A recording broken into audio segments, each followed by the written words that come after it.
Chapitre 17, versets 5 et 6.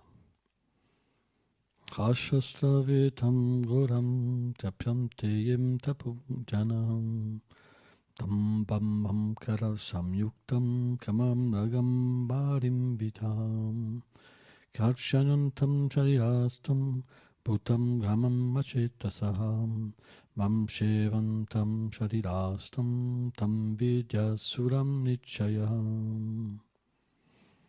Par fierté et par faux ego, certaines personnes accomplissent de sévères austérités qui ne sont pas recommandées dans les écritures védiques. Motivées par la concupiscence, l'attachement matériel et le désir de pouvoir, ils infligent une souffrance non seulement aux éléments du corps, mais aussi à moi qui habite en ce corps. De telles personnes doivent être reconnues comme des êtres démoniaques. Commentaire. Dans son commentaire, Srila Vijvacharya Thakur cite Shri Krishna qui répond à Arjuna. Celui-ci l'a questionné auparavant au sujet de ceux qui ne tiennent pas compte des injonctions des écritures védiques et qui accomplissent cependant une adoration dotée de foi.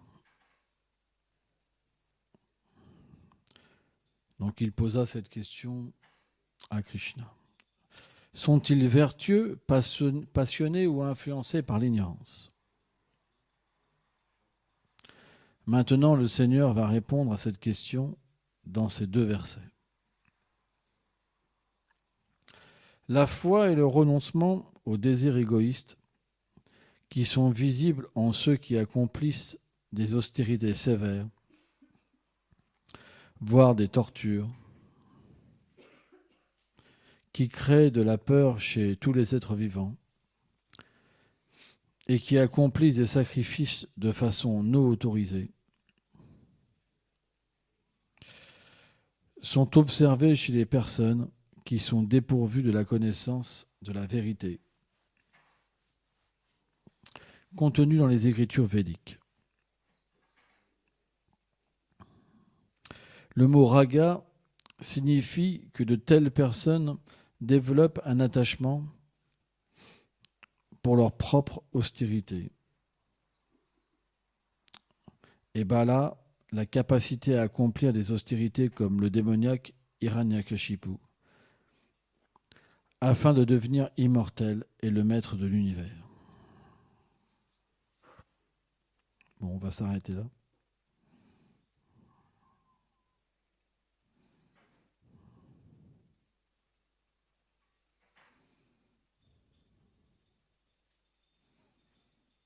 Om Agyanatimilandasya Ganam Jalam Shalakaya Shakshuram Meditam Jena Taisme Shigulave Nama Nama Om Vishnu Padaya Gauranga Prestaya Lupini Shibhakti Vibhudaya Bhemanite Namine Nama Om Vishnu Padaya Gaura Prestaya Bhutale Srimad Bhakti Pramodaya Puri Goswamiti Namine Nama Om Vishnu Padaya Krishna Prestaya Bhutale Srimate Bhakti Vedanta Swamiti Namine Nama Om Vishnu Padaya Krishna Pestaya Bhutale Srimate Bhakti Rachakra Shiladev Swamiti Namine Nama Om Vishnu Padaya Krishna Pestaya Bhutale Srimate Bhakti Siddhanta Sarasvati Namine Jai Shri Brahmadva Gura Sarasvat Sampadaya Kiti.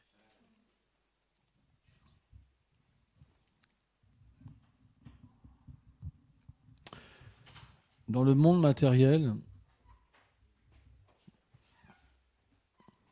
il est difficile d'établir une réalité suprême sans faire une comparaison. C'est pourquoi, bien qu'il est interdit de critiquer, en même temps, les saints ont toujours fait une comparaison pour pouvoir nous aider à comprendre le bon chemin. Il existe deux natures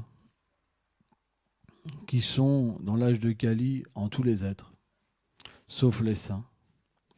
La nature dévique et la nature asulique. Dans d'autres âges, ces tendances étaient simplement séparées. Il y avait des êtres asuriques et des êtres déviques. Mais dans l'âge de Kali, ces deux tendances se sont réunies dans toutes les personnes.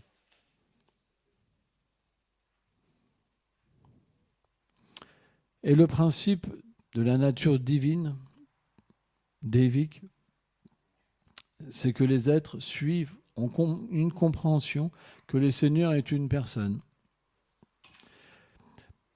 Et qu'en tant qu'absolu, il peut se révéler au fini. L'infini peut se révéler au fini, c'est le principe. Sridhar Maharaj explique ça, il dit c'est un principe de l'absolu. C'est que l'infini a le pouvoir de se révéler au fini, ce qui est logique. Sans ça, il ne serait pas absolu. Ça serait juste un être ordinaire, vous comprenez? Et souvent, les gens ont du mal à comprendre ça. Pourquoi ils ont du mal à comprendre? Premièrement, parce qu'ils veulent rester indépendants. Ils pensent que ce monde, c'est un monde merveilleux. Et surtout, ils pensent qu'ils sont ce corps, dû à l'entendance de l'ignorance et de la passion.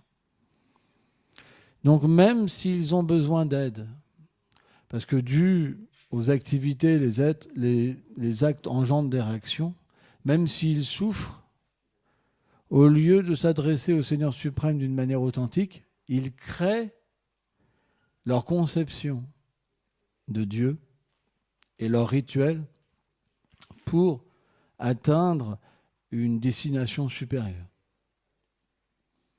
Mais qu'est-ce que les êtres dans l'ignorance font? Ils font que perturber finalement la société. Et à travers ces adorations, ils développent la folie. On voit que plein de spiritualistes développent la folie. Vous en voyez plein allumés partout. C'est vrai, c'est une réalité. Ils ont rencontré Dieu, ils deviennent des allumés. Mais la véritable spiritualité, elle nous permet de voir les choses telles qu'elles sont. Et pas de les voir d'une manière comme quelqu'un qui prend du LSD, vous savez. Elle nous permet d'avoir les pieds bien sur terre et de voir la réalité de la nature matérielle, voir la réalité des êtres vivants et comment le Seigneur est situé dans cette création matérielle. Mais comment il peut être situé parfaitement? Parce que, naturellement, il profite de l'aide que le Seigneur lui donne.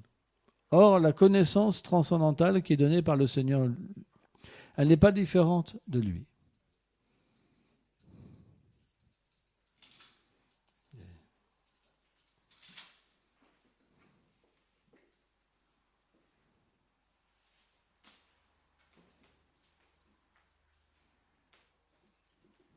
Et quand l'être vivant, avec une foi dans la vertu, suit les textes védiques, alors naturellement, comme la connaissance n'est pas différente du Seigneur suprême, alors il peut réaliser, à travers cette connaissance qui lui permet d'agir parfaitement, il peut réaliser la position du Seigneur dans cet univers matériel. Au moins ça. Mais celui qui n'a pas cette vertu, qu'est-ce qu'il fait? Parce qu'il cherche la gloire, il invente des choses. Dans l'âge de Kali, c'est plein de gens qui inventent des choses. Ils vont vous raconter n'importe quoi. Et les gens, quand ils suivent ces méthodes-là, ils ne progressent pas. Ils sont juste illusionnés par une façon de penser qu'ils progressent. Mais en fait, il n'y a pas de progrès. Parce que qu'est-ce que ça veut dire progrès spirituel? Progrès spirituel, ça veut dire qu'on se libère de l'identification avec le corps. Alors que quand on suit des méthodes inventées, on ne fait qu'accroître cette identification. C'est pourquoi on doit bien réfléchir avant de suivre des personnes. Et pour réfléchir, il faut avoir la connaissance. À travers la connaissance, vous pouvez savoir si quelqu'un raconte la vérité ou pas. À partir de là, on doit rejeter un gourou qui n'est pas authentique. Même si on a été initié, on peut se refaire initier. Parce que si ces paroles ne sont pas en concordance avec les paroles du Seigneur suprême, les enseignements des acharyas précédents, alors il doit être rejeté. C'est le principe de la véritable spiritualité. L'être vivant a le droit de se tromper. Mais s'il s'aperçoit qu'il suit une personne qui ne peut pas le délivrer, alors il doit le rejeter. Parce que sans ça, il doit suivre la personne dans son autre vie. Si le gourou va en enfer, il doit aller en enfer avec lui. C'est ce qu'expliquent les Écritures védiques. Parce qu'il est lié, en fait. C'est pourquoi le Seigneur Rishabhadev, dans le 5e chant du Bhagavatam, explique que si un chef de famille ne peut pas libérer ses enfants, il ne doit pas devenir chef de famille. Si un professeur ne peut pas libérer ses élèves, il ne doit pas devenir professeur. Si un gourou ne peut pas libérer ses disciples, il ne doit pas devenir gourou, etc., etc. Parce que l'enseignement qu'on donne, il nous suit. Ça veut dire qu'on relie les gens à la connaissance, et à cause de nous, les gens accomplissent des actes, et on est entraîné en fait dans ce qu'on appelle la roue du karma. Parce que si je n'avais pas donné cette connaissance, la personne n'aurait pas agi de cette manière-là, elle ne serait pas dégradée. Donc automatiquement, vous devez prendre les réactions des actes aussi, c'est logique. Il y a une cause-effet. Cause-effet. Si vous donnez de l'argent à quelqu'un qui achète de l'alcool, vous devez récupérer le fruit. C'est pour ça qu'on ne donne jamais d'argent, on donne du prashad, la nourriture qui a été offerte à Krishna, pour libérer l'être vivant. Si vous donnez de l'argent, que la personne en fait n'importe quoi, vous devez prendre les réactions. C'est la loi du karma. Tout a une cause et un effet dans ce monde. C'est pourquoi, naturellement, ceux qui ont une nature divine et qui comprennent ce principe-là, alors ils s'absorbent dans la vérité et ils ne parlent que de la vérité absolue. De cette manière-là, ils n'engendrent aucune réaction dans ce monde et ils libèrent les êtres vivants. Ils se libèrent et ils libèrent les êtres vivants. C'est quelque chose qui est très important à comprendre. Extrêmement important. Tout ce qu'on fait a une conséquence. C'est pour ça, d'ailleurs, qu'on est emporté dans le monde matériel. C'est pour ça qu'on souffre. C'est pour ça qu'on ne voit pas la vérité. Parce que les conséquences matérielles font qu'on se sépare de la réalité transcendantale. Conséquences matérielles, ça veut dire désir matériel. Vision matérielle. On va entendre d'une manière matérielle. On va toucher d'une manière matérielle. On va agir pour un but matériel. Mais dès que la connaissance vient à nous et qu'on l'applique, alors cette intelligence prend le dessus sur le mental, sur les sens. Alors on peut commencer à voir la vérité dans toute chose. C'est le principe de la vertu. Dans la Bhagavad Gita, c'est expliqué que celui qui est dominé par le mode de la vertu, alors tous ses sens sont illuminés par la vérité. La vertu, c'est pour ça qu'elle est liée à l'Atma-gyan, la connaissance de l'âme. Mais la vertu, c'est une certaine plateforme. C'est pas suffisant.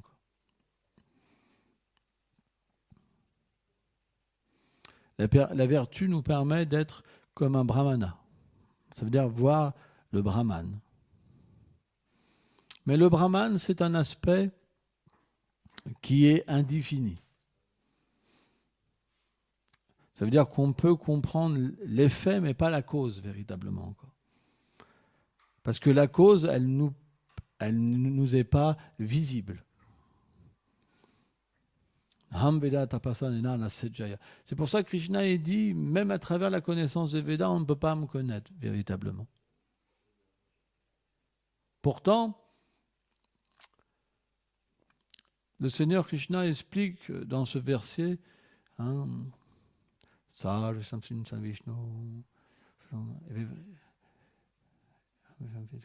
il explique le but des Védas, c'est de me connaître en même temps. Alors comment résoudre cette contradiction?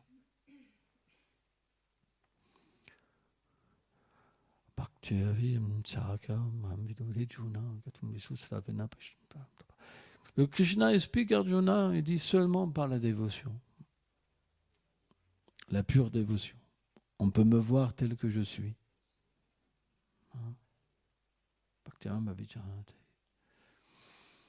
Et entrer dans ma réalité, dans mes divertissements.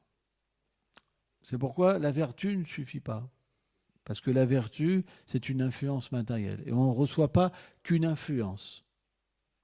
On reçoit toujours un peu de passion et un peu d'ignorance. La passion, c'est l'identification avec le corps, l'ignorance.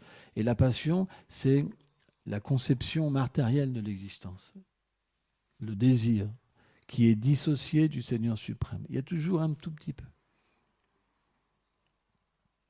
C'est pourquoi on doit accepter la connaissance transcendantale à travers la dévotion. Parce que sans dévotion, le Seigneur ne se révèle pas tel qu'il est. Et on peut simplement vivre avec Dieu d'une manière impersonnelle, bien dans ce monde, mais sans comprendre notre réalité éternelle. Alors bien dans ce monde, c'est une façon de parler. Parce que c'est jamais véritablement bien. Donc, pour pouvoir véritablement transcender la nature matérielle, c'est expliquer que le Seigneur est venu dans ce monde en tant que le Srimad Bhagavatam. Dans l'âge de Kali. Quand le Seigneur a quitté la planète, il a repris tout le savoir et tous les principes de la religion. Et l'âge de Kali, en fait, est apparu. Mais, par la miséricorde du Seigneur suprême, qui est toujours présent pour ses dévots et pour les êtres en général, il est apparu sur la vibration, sous la forme littéraire, qu'on appelle le Srimad Bhagavatam. Et à travers le Bhagavatam, on peut véritablement être avec Krishna. Quand Yudhishthira Maharaj, il s'apprêtait à quitter la planète, il a mis Parikshit Maharaj sur le trône à Hastinapur, Indraprastha Hastinapur, et il a mis Vrajanath comme roi à Mathura. Vrajanath qui est le petit-fils de Krishna. Et Parikshit Maharaj donc a voulu rencontrer Vrajanath à Mathura. Et Vrajanath était triste. Parce que bien qu'il avait ce royaume, un royaume, il apporte le bonheur suivant les personnes qui y vivent. Or, puisque Krishna était parti, simplement, Vrajanath, il était malheureux. Et à ce moment-là, donc, Parikshit Maharaj, il a appelé un grand sage qui était là donc à Mathura à l'époque de Krishna. Et donc il a conseillé Vrajanath, pour que sa peine puisse s'en aller, de découvrir tous les lieux saints à Vraj. Parce que quand Krishna est parti, il a tout repris. Ses associés, son dame, tout, plus rien. Il ne restait plus que Govardhan, la Yamuna et la poussière de Vraj. Et donc, qu'est-ce qu'a fait Vrajanath? C'est qu'il a redécouvert tous les lieux saints par la miséricorde du sage. Et le sage lui avait dit, tu donnes le nom à tous ces lieux saints suivant le divertissement que Krishna a accompli. Donc, Vrajanath, il allait dans tous les lieux et par la miséricorde du Seigneur, tout lui était révélé, les divertissements. Et il donnait un nom. À chaque emplacement, il y avait un koun, par exemple. Telle chose, telle chose. C'est pour ça qu'aujourd'hui, on connaît tous ces lieux saints. C'est grâce à Bhajanath, en fait. Et du coup, qu'est-ce qui s'est passé? Il était en extase parce qu'il pouvait revivre tous les divertissements du Seigneur suprême. Et tous les habitants faisaient de même. Ils étaient simplement absorbés dans la transcendance, dans le souvenir des divertissements du Seigneur suprême. Et donc, à un moment, ils ont rencontré les reines de Dwarka. Il y a eu les reines de Dwarka qui étaient dans la séparation de Krishna, une séparation extrême. Ils ont rencontré Kalindi. Et Kalindi était heureuse. Et elle se demandait, mais comment c'est possible que tu sois heureuse puisque notre Seigneur est parti? Et donc, il y a toute une histoire, quoi. Hein. Je ne vais pas raconter tous les détails. Mais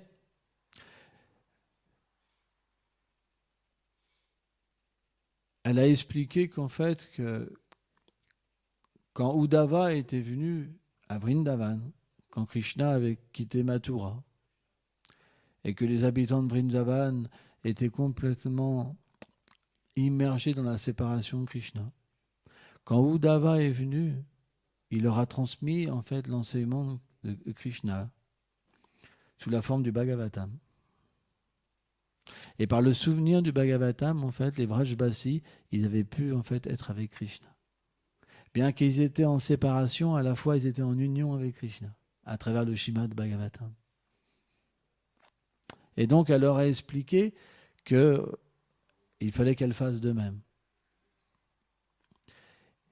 Et donc elle désirait rencontrer Uddhava pour avoir cette miséricorde. Et donc Uddhava, par l'enseignement de Krishna, il était parti loin, à Badrik Ashram, je crois. Mais Uddhava était resté sous la forme d'une plante, en fait, à côté d'Uddhava Kun. Hein, il y a Narada Kun, c'est Narada Kun, c'est ça, quoi. Il y a un endroit où, en fait, Uddhava est resté. On appelle Uddhava Kun. Hein. Et donc, les épouses du Seigneur ont été là-bas avec beaucoup de personnes faire un kirtan pour appeler Uddhava. Et ils sont absorbés dans le kirtan. Et à un moment, Uddhava est arrivé. Et Uddhava, il ressemble comme Krishna. Il est bleu comme Krishna. Il a une guirlande de fleurs, un dhoti jaune comme Krishna. Et en fait, il porte le souvenir de Krishna en lui. Donc quand elles ont vu Uddhava, elles ont été fascinées, comme les gopis étaient fascinées. Quand Uddhava est arrivé à Vrindavan, comme le messager de Krishna, les gopis ont cru dans un premier temps que c'était Krishna. Et quand elles se sont approchées, elles ont vu que ce n'était pas Krishna. Mais elles ont naturellement compris qu'elles venaient pour ramener des nouvelles de Krishna. Uddhava, quand il a vu Vrindavan en premier, il a vu un théâtre merveilleux. Et d'un seul coup, c'est comme si que le rideau, en fait, c'est comme si le décor avait changé. Il a vu la destruction transcendantale. À quel point les dévots du Seigneur étaient en séparation avec lui. Une extase tellement élevée que même lui, parce que c'est le plus grand dévot à Dwarka, même lui, quand il a vu le niveau de dévotion, d'attachement que les gopis avaient, Nanda Maharaj, Merashda pour Krishna, c'est comme si sa casquette était tombée. Il avait une casquette d'opulence de Krishna, parce qu'il a conscience que Krishna est Dieu. Mais quand il a vu le niveau de dévotion que les habitants de Vrindavan avaient pour Krishna, qui était dépourvu de toute conception de Dieu, il a été émerveillé et finalement, il est devenu un élève. En fait. Il a appris, en fait, à travers les Vrajbasi, une dévotion encore plus élevée. C'est pourquoi, dans le principe de la vie spirituelle, on doit chercher une association plus élevée, si on veut progresser. Parce que notre conception, naturellement, va augmenter. Notre compréhension de Krishna va augmenter. Et notre diminution de l'ignorance va aussi s'effectuer. Et automatiquement, notre vie dans une réalité supérieure va pouvoir s'opérer et nous extraire de l'ignorance matérielle, de l'identification avec le corps et avec les êtres de cette société. Par exemple, en ce moment, on pense « j'ai un devoir envers mes enfants, ma société ». Mais quand la mort viendra, le devoir sera enlevé. Donc ce devoir, il est illusoire. Par contre, la nature de l'âme, elle reste, vie après vie. Et quand on s'associe avec des saints, elle prend une nature tangible. Ça veut dire qu'on peut se souvenir du lien qui nous unit avec le Seigneur suprême. Or, quand cet éveil se manifeste, alors ça ne bouge jamais. C'est ce qu'on appelle la transcendance. C'est pourquoi, tant qu'on est mal associé, on est complètement absorbé dans des choses qui disparaîtront. Et on souffre. Parce que si vous êtes absorbé dans quelque chose qui n'est pas votre réalité, vous souffrez. Parce que ça n'a rien à voir. Ça vous heurte toujours. C'est toujours une incompréhension. Mais pourquoi la vie est toujours comme ça ? Pourquoi les gens sont mauvais ? C'est parce qu'on est comme dans un mauvais rêve. Vous savez, dans un mauvais rêve, vous ne pouvez pas vous en sortir sauf quand vous vous réveillez. Et bien de la même manière, dans cet âge, on doit chanter le mantra à Krishna. On doit écouter la Krishna Katha de la bouche de dévots plus avancés que nous, d'âmes réalisées pour sortir du rêve matériel et du cortège de ces souffrances. Il n'y a pas d'autre solution. Ceux qui parlent d'autre chose, c'est comme des tricheurs, parce qu'ils sont dans le rêve eux-mêmes. Ils paraissent des gens avancés, ils paraissent des gens merveilleux, mais simplement, ils nous font une musique qui nous berce et qui nous permet de dormir dans ce rêve en pensant qu'il est mieux. Mais c'est toujours la même chose. Vous pouvez par exemple avoir un problème. Vous vous faites masser par exemple. Ça pourra peut-être vous relaxer un peu, mais le problème est toujours là. Vous pouvez apprendre tellement de choses. L'Ayurveda, ce que vous voulez. Avoir une bonne médecine, ceci. Mais le problème de la vie, il sera toujours là. Vous devrez mourir. Et les problèmes, vous ne pouvez pas les enlever. Parce que vous êtes lié à des réactions d'actes passés, etc. Vous ne pouvez pas faire autrement. Le seul moyen qu'on a, c'est de sortir de cette illusion, Maya. Et cette illusion-là, c'est nous qui l'avons construite. Parce qu'on a des désirs. Et ces désirs ont des répercussions.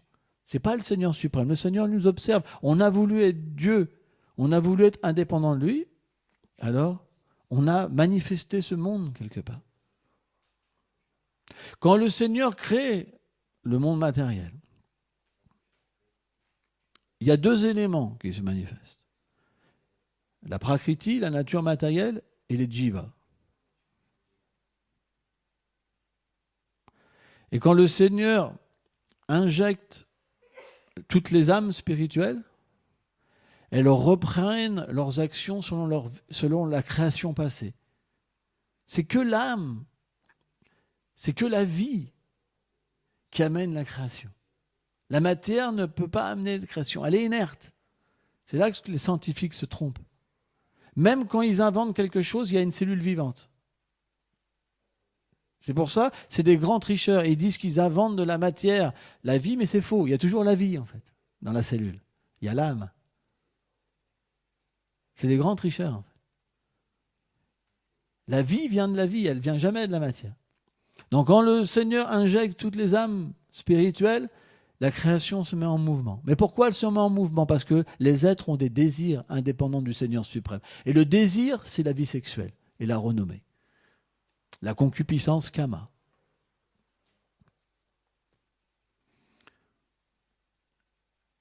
Le seul moyen pour arrêter ce cycle des morts et des renaissances, c'est de développer un véritable désir. Comment le désir vient ? Comment le désir vient ? Ah bon, moi. Comment un désir vient ? Vous observez quelque chose et vous le désirez. Après, vous pensez comment l'avoir et après, vous vous mettez en mouvement. Vrai ou pas? Donc en entendant sur Krishna, vous voudrez obtenir Krishna. C'est pour ça, si vous entendez sur la matière, vous aurez des désirs matériels. Si vous entendez sur Krishna, vous voudrez obtenir Krishna. Il n'y a pas d'autre moyen. Selon l'écoute qu'on a, on va désirer un peu, beaucoup, avoir beaucoup de désirs matériels, un tout petit peu de spiritualité. Donc l'association, ça reste le moteur. Si vous ne voyez jamais de sadhu, et si vous associez simplement avec des matérialistes, ou avec des tricheurs, qui parlent d'une fausse spiritualité qui n'a rien à voir avec l'âme, alors vous êtes empli de désirs matériels. Et le principe du mauvais désir, c'est qu'il vous empêche d'avoir une bonne association. Quand vous voyez une bonne association, un sadhu, vous pensez « Oh, c'est désagréable ce qu'il me dit, ça va contre ma joie, ma vie. » En fait, non. Parce que celui qui écoute un sadhu, jour après jour, année après année, il développe le désir. Et ce désir fait que Krishna réciproque avec lui. Et alors, il peut réaliser sa relation éternelle avec le Seigneur suprême. C'est scientifique. C'est pourquoi les gens qui ne progressent pas, ils ne viennent jamais. Les gens qui n'ont pas de désir de progresser, ils ne viennent jamais écouter les sadhus. Voilà, c'est comme ça. Parce que quand ils viennent, ça leur fait du mal, parce que ça les dérange. Ça dérange leur illusion. Ça heurte leurs problèmes. Parce que les paroles d'un sadhu, c'est comme une glace. Les autres qui ne sont pas des sadhus, ils vont toujours vous dire ce que vous avez besoin. Mais non, on va faire comme ci, on va faire comme ça. Ah, c'est très agréable. Mais vous ne pouvez pas progresser. Aucun progrès. Vous vous embourbez encore plus. Alors qu'un sadhu, il vous dit la réalité, ça fait mal sur le moment, mais ça vous sort du bourbier de l'existence matérielle. Il n'y a pas le choix.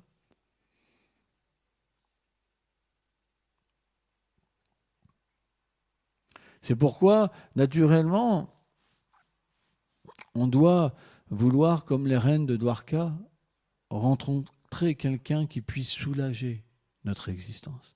Et quand Uddhava est venu et qu'il a récité le Bhagavatam, à ce moment-là, elles ont pu être en connexion, en relation, en association avec Krishna de nouveau, en fait, à travers le Bhagavatam. C'est pourquoi le Bhagavatam, dans cet âge de Kali, c'est le moyen pour être avec Krishna. C'est le seul moyen pour être avec Krishna. Krishna, il est présent là où il entend les gloires du Bhagavatam. Pas ailleurs, dans l'âge de Kali. On peut facilement obtenir Krishna si on entend les gloires du Bhagavatam. Il y a plein de bénédictions comme ça qui sont données, même parce qu'il y a 3 sortes de personnes qui écoutent le Bhagavatam, ou 4 sortes de personnes qui écoutent le Bhagavatam, 4 sortes de personnes qui énoncent le Bhagavatam selon leur pureté, leurs conditions matérielles. Et il y a toutes sortes de bénéfices, en fait. Mais jamais de mauvais bénéfices, même pour ceux qui l'énoncent avec une conception d'ignorance.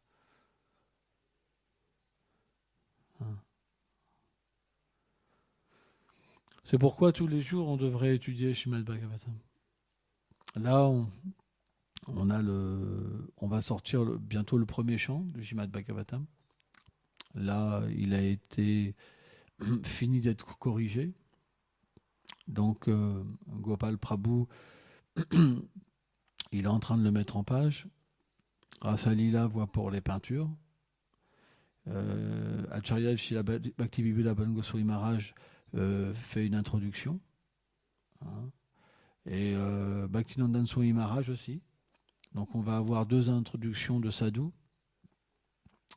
Et donc on va pouvoir permettre donc de présenter une édition française. Hein. Et c'est quelque chose qui est très très bon augure, quoi. Là, d'ici 2 mois, on fera les classes sur le Bhagavatam. Hein. Le 2e chant est prêt aussi. Et là, je finis le 3e chant. Dans 2 semaines, je pense 3 semaines, j'aurai fini le 3e chant du Bhagavatam. C'est un travail fastidieux, mais c'est très extatique. Golpemande.